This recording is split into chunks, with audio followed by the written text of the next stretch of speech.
have some good arguments, but let's talk about it. Sure. I understand, first of all, before we even look at the complaint, that I'm going to be representing both the department and the Evanses. Right. Okay. Let me just make sure I get the defendant's names right. Okay. Sure. Make sure I have my file here. I brought that with me just in case we have those questions. Okay. Now, two of the defendants are Roger and Alberta Evans. Right. Okay. And they're not here today. No. They would be available, especially Mrs. Evans, if you need to talk to her. I told them that you probably would want to have some kind of a conference with them. Okay. At some point, I will need to. And it's Robert and Alberta and Evans is EVANS. That's correct, yes. And of course, I know you always, sometimes they misspell that last name, and it's with two T's, Liggett. Your name, Thomas C. Liggett, right. Liggett. That's correct, yes. And I know you're the director, but is it Social Services, Human Services? Human Services. Okay, the Tuscarawas County Department of Human Services. That's correct, yes. All right, I think I've got all the defendants here, and I will be representing both groups of defendants. I'll talk with the Evanses as well. Sometimes I don't see it here. There could be a conflict of interest. I understand. And then at that point, I might have to just represent one party, and of course that would be the county. I assume that we would retain you, and they would have to find private counsel if that was necessary, right? Okay, and I'll go over that with the Evanses when I talk to them. Okay. I've read the complaint, Caesar counts. Why don't you just tell me what happened, just the basic scenario, and then we'll go through complaint. And again, what I have is basically from my notes, but I'll try to give you just the high points as I know them from reading it through. Back in '84, it was on July 2nd, I believe it was, when the placement was made. There was a request for an emergency placement. The family of the four young children that were in question here, and especially the plaintiff in this case. Okay, wait a second. In 1984, there was a family, and they wanted to place their own children? No, they didn't. It was an emergency placement. There was an allegation of abuse against the father. Not against the children, but against their mother. With the intervention that the county had to make, there was a determination that the children could possibly have been in danger. So the mom wanted the county to take care of the children for a while? At that point in time, yes. And the young man that's in question, and his name was Bill Hoover. Am I correct in that? Because again, it's been so long, I'm looking at the notes. Complaint says Bill Moore. Bill Moore, I'm sorry, yeah, I'm thinking the wrong case. He and his three brothers and sisters were placed with the Evanses at that time as an emergency basis. Okay. Now, do you want me to tell you more, or you want to have me tell you what I gathered from the notes, what I gathered from the information I had in my file? Okay. Because obviously the injury occurred just during that first night of placement, which was of great concern to all of us, obviously. Okay, so Bill and his siblings were placed, and then what happened to Bill on that day? Bill, apparently, after Mrs. Evans went from the room that he was in to get him some milk, as I recall reading from the notes, Bill got a hold of the electrical cord and chewed through it very, very quickly, 1 or 2 bites, causing some really severe, profound injury. I mean, obviously, we can't do anything about the severity. We know it was severe, and we're really sorry to see it and to hear about it. But he suffered some great injury as a result of that. Okay, I think I understand. You know, this happened a long time ago. Complaint says, 1984. right, 1984. That's over 18 years. Statute of limitations issue immediately comes to mind. Right. Why would Bill be suing now? Well, he just turned 18 because he was a minor, obviously a very young child when this occurred. And the department had been paying the bills for his medical treatment up until the time that he turned 18. I think the event that may have caused the suit to be filed was the fact that there was a bill submitted, I think it was around $3,000 for the latest medical treatment that he received. And we refused to pay it because we said at that time he was no longer a child under our jurisdiction. He was now an adult, and that he should assume that responsibility. Oh, okay. So for 18 years we've been paying the medical bills. Okay, and now you've decided not to pay the bills. Right. Complaints filed immediately. That was my guess. That's the event that probably tripped the complaint. Yeah. Okay. Let me just then go through this complaint fairly quickly. Looks like a couple of counts, but essentially negligence. They're alleging negligence by the foster mom, and that was Mrs. Evans here. And she was out of the room, Mhm. getting milk at the time? That was our understanding as the language reflects. Okay, and that sounds good, people have to get milk. Mhm. You know, the thing that bothers me is there's also an allegation that at that time there were 10 people, 10 children placed there. That's correct. Not placed necessarily. The Evans had 4 children of their own at that time. There were also additional foster children who were there because of the emergency nature of the placement and because it is so difficult on the short notice to find foster parents for these types of emergency commitments of children. We felt that the Evans were equipped at that time to handle the additional children. Okay, in emergency nature, mom's being abused, mom's worried about kids being abused, and you've got to get some kind of help for those kids immediately. Get them out of the house. Yes. Okay. Was the intent to keep them there? Bring them No, up? in fact, if you recall, the date was July 2nd. It was just the beginning of the 4th of July weekend, and that was another reason why we probably had some difficulty at that time finding somebody.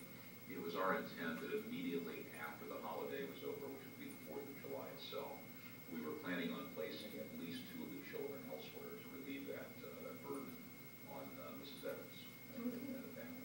Okay, that's helpful. That's Good. good. The other claims, we have the claims against the Evanses. They were negligent in supervising. And again, we have some good facts, some bad facts, some good facts. There's also claims directly against the Department Right. of Human Services. And one is you didn't supervise the Evanses. And that's based on the same facts we just talked about. The other is that the department was negligent in placing the 4 children there to begin with, because that would result in the placement of, in a total of 10 children at the house. Mhm. Right. Further, the complaint indicates that there's a policy that says for foster care you can't do that. That's not true. That's not true. In fact, I have the guidelines that were in effect for foster parents back in 1984, and here's a copy of it. In fact, now, there was no limitation in our policy at that time as to how many children could be placed in foster care. There is a limitation, however, on group homes, on how many people can be in that, and I can't recall what page that's on right now as I'm sitting here. But this was certainly not a group home, at least that's not how we classify it. Okay, so I see it here on page 18 and That would following. exactly the one. But arguably somebody, if this were a group home, then there would be a limitation applicable. That's correct, there would be. But Well, we didn't classify the Evanses as a group home at that time. this is foster care, That's exactly what not a it is. group home. That's our distinction. You know, this document's important, I thought it was. what we're going to want to do is watch very carefully what they request in discovery. Because if they ask for information about foster care, Mhm. that's not a group home. And Right. we need to protect the information about group homes if possible. We don't want to give them an argument that, is probably not available in the facts. We don't need to get there. We don't need your policy to be a problem. Okay, I'm going to keep this document. I'm going to take a good look at that. All right, let me see. I have a few notes here. I wanted to this. Okay, they're asking for $500,000. Insurance policies, you're going to bring that. Yeah, I did. I had asked the Evans if they could provide me with a copy of what they had in effect at the time. And in fact, we also had that in our file because as a foster parent program participant, we required that. So I have, first of all, the insurance policy from Allstate that was in effect for the Evanses at that time. You'll see it has a limitation of $25,000. That's the amount of damages that they were insured for at the time, which obviously doesn't provide much coverage for them individually. That's right. I also brought a copy of the general liability policy that was in effect for the county commissioners, which covered us under their umbrella. You'll also note that the coverage is for $300,000, I believe. I didn't look at that real carefully before I brought it in. So obviously we're under the amount that's being sought in the suit, but that's what our coverage is available to us right now.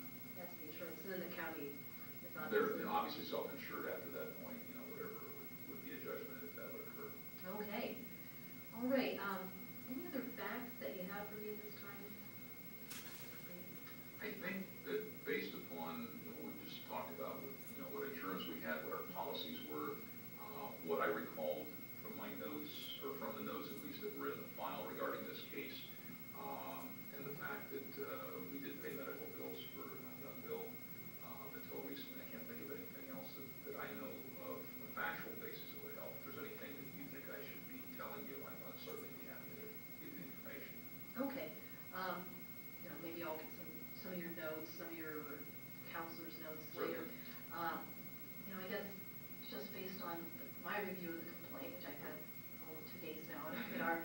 discussion. I definitely need to talk with Mrs. Evans.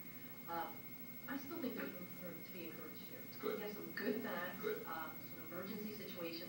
The problem is the policy, or could be the policy. If it could be, read to say that this wasn't foster care, but group home. I understand, but, you know, if you read the policy regarding group homes, you know, at least I would argue and have no problem arguing that this is not a group home. It never was, and that never fit the definitions. But of course, you know, what somebody else may make of it, I guess is anybody's guess. Okay, great. I'll take a look at that, and we'll talk about it after I review the Good. policy and see some Okay. of the facts. We actually have two different options right now. Got this complaint, we have to do one of two things. We can either answer the complaint, or we can file a motion to dismiss.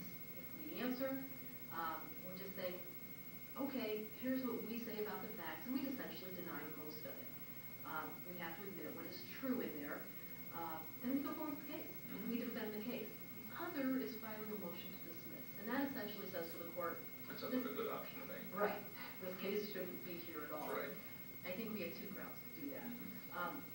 You may have noticed that this complaint was filed in the United States District Court. I wondered about that, why it wasn't filed in our local court here, since it happened here. This is the federal court, right, and it's not in our local state court. Right. Not everything can be filed in the federal court, and I think we can attack it on that basis. The federal courts have to have what we call subject matter jurisdiction.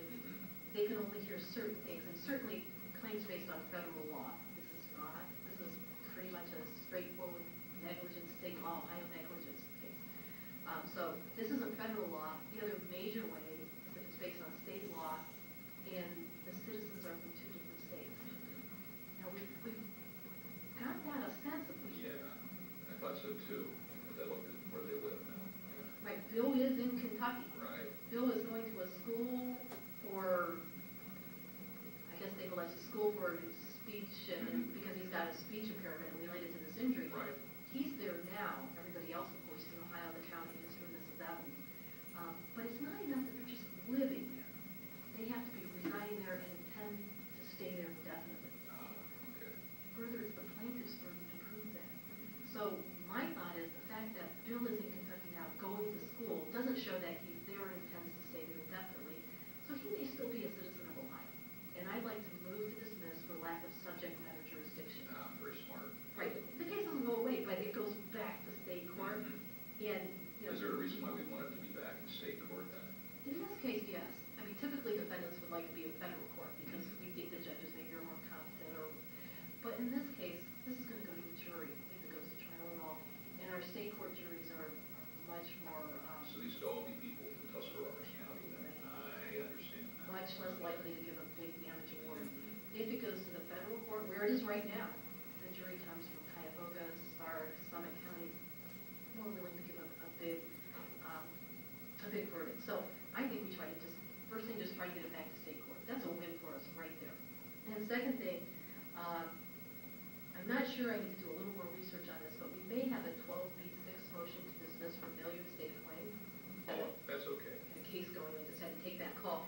I was saying that we have two ways that we can move to dismiss, and one would be lack of subject matter jurisdiction. And let's just get the case back here to our state court where it belongs. The second thing, possibly we could say that this case doesn't belong in any court, state or federal. And that would be a 12B6 motion to dismiss because they don't even state a claim. Hard to win, but here I think we have a good argument based on the statute of limitations. I need to do a little more research, but it looks like the statute of limitations has passed long ago. So I think we should file those two motions. Is that okay, rather than answer first? That's fine, that's Okay. fine, sure. All right, we have a little time to file under the rules, but I think we should file right away. And the reason is two things. First of all, this case should go away. We just don't need it around. And second of all, I've been doing a little research on the plaintiff's attorneys, and, I see that they're really new. I want to keep them on the hot seat. I'm not a professor of civil procedure, and I don't play one on TV, but I'll tell you what.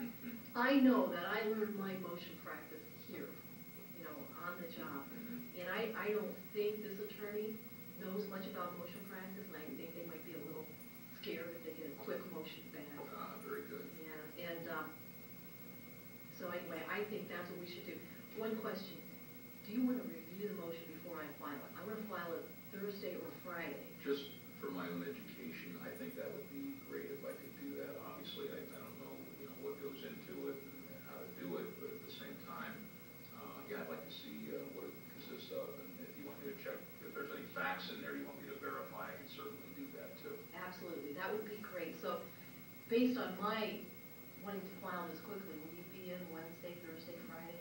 Yeah, I have to check my calendar, I'll give you a call back on